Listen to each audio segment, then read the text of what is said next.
मित्रों नमस्कार। बीपीवीएस क्लासेस में आपका हार्दिक स्वागत है। मित्रों,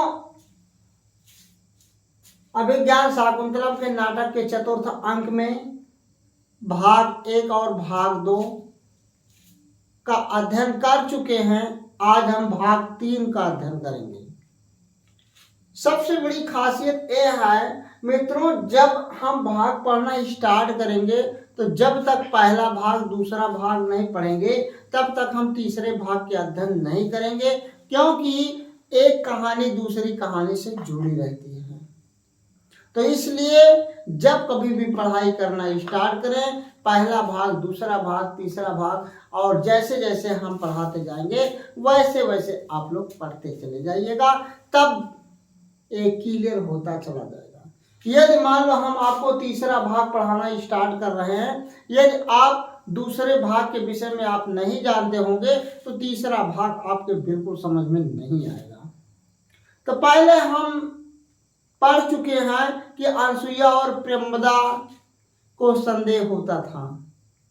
उन्होंने कहा कि भाई राजा, वहां अनसुईया ने यही कहा था कि राजा अपने अंतःपुर में जाएगा, रानियों से मिलेगा तो यहाँ की बातों को याद करेगा कि नहीं याद करेगा। तब प्रियंवदा की सूक्ति है, प्रियंवदा की पहली सूक्ति है, वो कहती है ना तादृशा आकित विशेषा गुण विरोधिनो भवन्ति, यानी उनके संदेह को इन्होंने दूर कर दिया। प्रियंवदा का कथन आप याद कर लीजिएगा।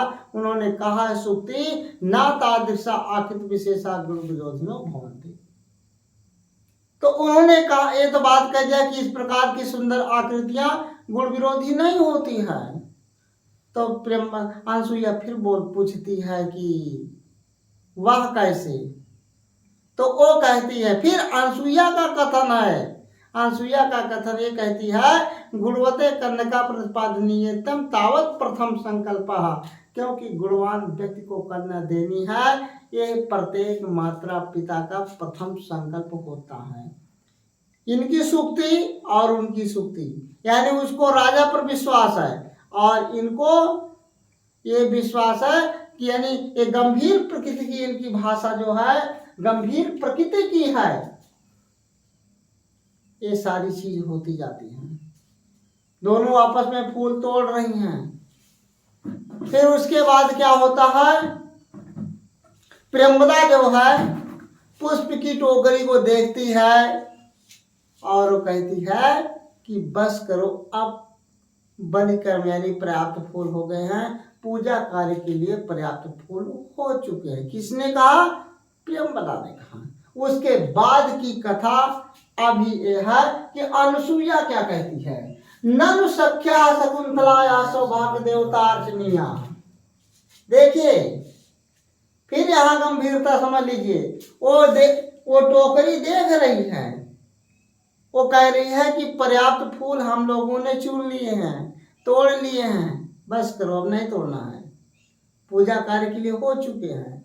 लेकिन इसकी गंभीरता देखो, वो तो जानती है कि जितना फूल प्रतिदिन पूजा कार्य में लगता है उतना हो चुका है, लेकिन इसकी बुद्धि क्या है, ननु सख्या शकुंतलाया सौभाग्य देवतार्चनीया। वो कहती है कि अभी कुछ जो है, यानी किंतु सखी शकुंतला, ननु किंतु सख्या माने सखी, शकुंतलाया माने शकुंतला के सौभाग्य देवता अर्चनीया, सौभाग्य देवता की भी पूजा करनी है। अब बताइए, वो कह रही है कि वो पूजा कार्य के लिए हो गया, लेकिन ये कह रही है कि अभी उनके जो सौभाग्य देवता हैं उनकी भी तो पूजा करनी है। अब देखना है कि सौभाग्य देवता किसके लिए आया है, ऐसे प्रश्न पूछ लेगा। अनसुईया का कथन है इंपॉर्टेंट, ये भी आपकी सूक्ति है, इसको आप नोट कर लीजिएगा, ये आपकी सूक्ति है। तीसरी सूक्ति आपके सामने पेश हो रही है। अब पूछ लेगा कि ननु सख्या शकुंतला है और सौभाग्य देवता अर्चनीया, यानी शकुंतला का सौभाग्य देवता कौन है, किसकी पूजा करनी है, यानी सौभाग्य देवता का मतलब ये किसके लिए आया है, ये राजा दुष्यंत के लिए आया है। मित्रों ऐसे प्रश्न पूछा जाता है कि आपके सामने दे देगा कि ननु सख्या शकुंतलाया सौभाग्य देवता अर्चनीया, तो सौभाग्य देवता किसके लिए आया है? तो आप तुरंत बताएंगे कि राजा दुष्यंत के लिए आया है। कहती है कि तू यानी जब वो कहती है पर्याप्त फूल हो गए हैं तो कहती है कि शकुंतला की सौभाग्य देवता जो हैं राजा दुष्यंत की भी तो पूजा करनी है। तब उनकी बातों को प्रियंवदा मान लेती है। कहती है युज्यते का मतलब कहती है ठीक है। उसकी बात पर टीका टिप्पणी नहीं करती, वो कहते ठीक है। इति तदेव कर्माभिनयता, फिर उस कार्य में वो कर्म के लिए फिर प्रारंभ कर देती है। इसका मतलब कि फिर वो फूल तोड़ना प्रारंभ कर देती है। जब उन्होंने कहा कि पतिदेव की पूजा करनी है तो उन्होंने कहा ठीक है, उन्होंने तुरंत मान लिया, उनकी बातों को तुरंत मान लिया कि ठीक है। फिर उसी कार्य में जुड़ जाती है, यानी फूल तोड़ने में फिर जुड़ जाती है। फिर तब तक नेपथ्य यानी पर्दे के पीछे से आवाज आती है। मित्रों ये प्रश्न बहुत पूछा जाता है कि अभिज्ञान शाकुंतलम का चतुर्थ अंक में कौन ऐसा पात्र है जो बिना मंच पर आए ही कहानी को मोड़ देता है। एक बार फिर सुन लीजिए कि अभिज्ञान शाकुंतलम नाटक के चतुर्थ अंक में कौन सा ऐसे पात्र है जो कि मंच पर बिना आए ही कहानी में मोड़ लाता है। तो आप तुरंत लिख देंगे उत्तर दुर्वासा। कौन है? दुर्वासा है। दुर्वासा ऋषि ऐसे हैं जो कि यानी मंच पर नहीं आते हैं लेकिन सारी कहानी को मोड़ देते हैं, क्योंकि उसके पहले तो प्रेम विवाह चल रहा था, उसके पहले खुशहाल थे, प्रेम व्यवहार चल रहा था। लेकिन जब से दुर्वासा आए और उसी पर से संकट खड़ा हुआ, यानी कहने का मतलब कि कहानी वहीं से मोड़ ली। और दुर्वासा ऋषि मंच पर भी नहीं आए थे, तब भी कहानी में मोड़ पैदा कर दी। आयम अहम भो, पर्दे के पीछे से बोल रहे हैं। कौन बोल रहे हैं? आयम अहम भो, अर्थात मैं आया हूं, अर्थात एक अतिथि आया हूं। कौन बोलते हैं? ये कथन किसका है? यदि पूछ लेगा कि आयम अहम भो किसने कहा, तो आप तुरंत कह देंगे कि दुर्वासा ने कहा। दुर्वासा का कथन है। किसने कहा? दुर्वासा ने कहा आयम अहम भो, अर्थात मैं आया हूं। दिखाई नहीं दे रहे हैं? ये दुर्वासा के लिए आया है। किसके लिए? दुर्वासा के लिए आया है। फिर अनसुईया बोलती है कर्णम दत्वा, क्योंकि अनसुईया और प्रियंवदा फूल तोड़ रही है। दिमाग उसका वहां पर है। कहां पर? कुटिया के पास में है, शकुंतला के पास है, क्योंकि उसको सब कुछ पता है। प्रियंवदा सब कुछ जानते हुए भी उसका दिमाग नहीं काम करता, उतना दिमाग वो नहीं लगाती है। लेकिन अनसुईया जो है ये ध्यान देती है, थोड़ी थोड़ी बात को भी ध्यान देती है। कर्णम दत्वा, कान को दे करके, यानी सुनती है, ध्यान देती है। कर्णम दत्वा ध्यान देती है। कहती है सखी अतिथि नामेव निवेदितम। अनसुईया ने कहा कि सखी अतिथि नामेव निवेदितम, तो सखी किसके लिए आया है? अनसुईया ने सखी किसको कहा? प्रियंवदा के लिए कहा। यानी वो कहती है प्रियंवदा के लिए सखी कोई अतिथि का ही निवेदन है, कोई अतिथि का ही आवाज है, कोई अतिथि का ही निवेदन है, कोई अतिथि आया है। बात एक ही चीज है। यानी जब ध्यान देते हैं कि अयम भो, एक बार नहीं दुर्वासा ने 2 बार लगभग कहा, तभी गुस्सा है, उन्हें गुस्साते ना हो। तो वो ध्यान देती है, वो कहती है कि सखी, किससे कहती है? प्रेमदा से कहती है अतिथि नामी व निवेदिता, किसी अतिथि किसी आवाज है या कोई अतिथि का निवेदन है, प्रेमपदा। फिर उसके बाद प्रेमपदा क्या कहती है? ननुटज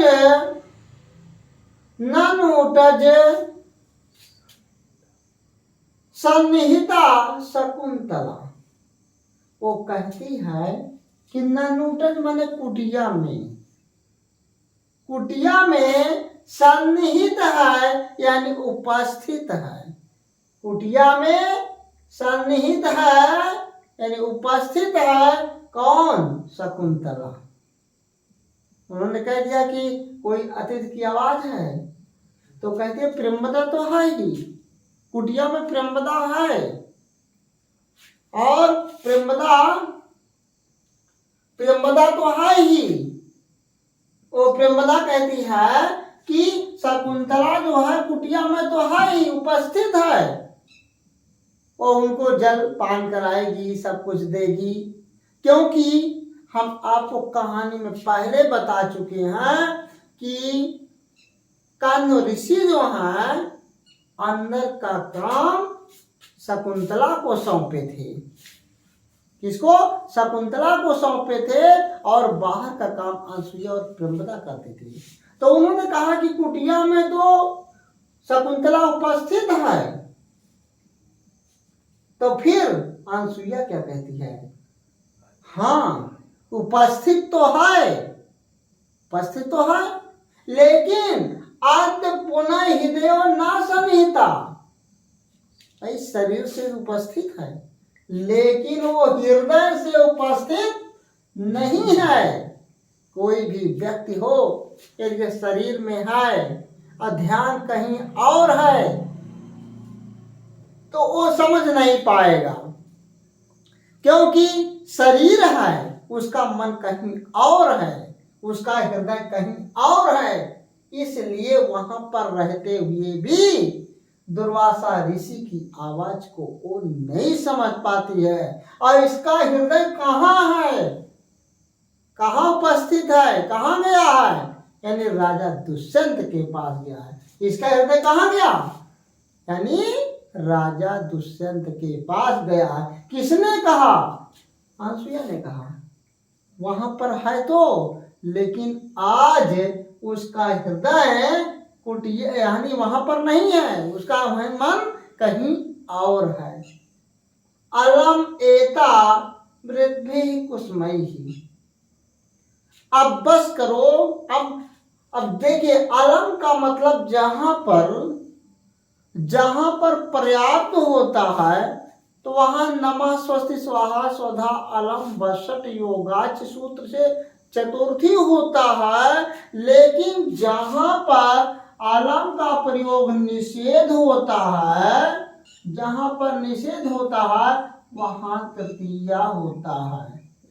मित्रों, एक बार फिर सुन लीजिए। जहां अलम शब्द का प्रयोग पर्याप्त में होता है, तो वहां पर नमः स्वस्ति स्वाहा स्वधा अलम वसट योगाच सूत्र से चतुर्थी विभक्ति का प्रयोग होता है। और जहां अलम का प्रयोग निषेधात्मक होता है या किसी चीज रोका जाता है, वहां पर तृतीया विभक्ति का प्रयोग होता है। जब हम डॉक्टर बाबूराम सक्सेना की किताब से जब हम ग्रामर में व्याकरण पहुंचेंगे, तो वो चीज हम स्पष्ट करते चलेंगे। तो कहती है कि अब बस करो, बहुत से फूल हो चुके हैं। इति परिस्थिति, दोनों वहां से प्रस्थान कर देती हैं। कहाँ प्रस्थान कर देती हैं? यानी कुटिया के तरफ। किसके पास? शकुंतला के पास। क्यों? उसका हृदय कहीं और है, कोई आया है, उसकी आवाज को वो नहीं सुन पा रही है। तो इसलिए दोनों यहाँ प्रस्थान करती हैं। इसके आगे की जो कहानी होगी हम अगले वीडियो में मैं फिर बताऊंगा। तब तक के लिए मित्रों नमस्कार।